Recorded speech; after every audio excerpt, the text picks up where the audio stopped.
As it turns out, these fares have actually been around for over a month, but I guess I just didn't pick up on them at the time. In early March, American announced that they'd be extending basic economy fares to transatlantic markets as of April. While American introduced basic economy on domestic flights in early 2017, up until recently they haven't been available in any long-haul markets.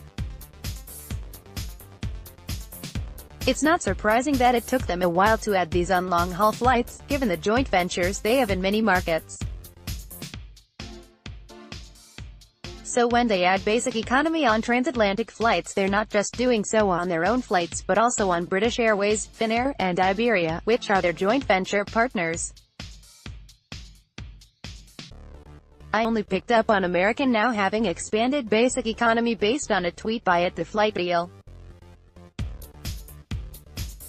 For the most part, the premium for regular economy over basic economy is just under $100 round trip. In many cases, I'd say it's worth paying extra to avoid it. Basic economy works differently on domestic and international flights, though.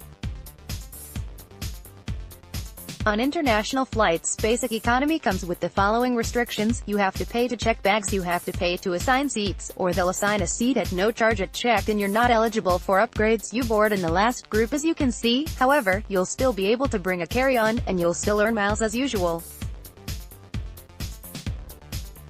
The cost to check a bag on a basic economy fare on a transatlantic flight is $60 in each direction. It's the same as the normal fee for a second checked bag, so if you do intend to check a bag, then you're better off avoiding these fares.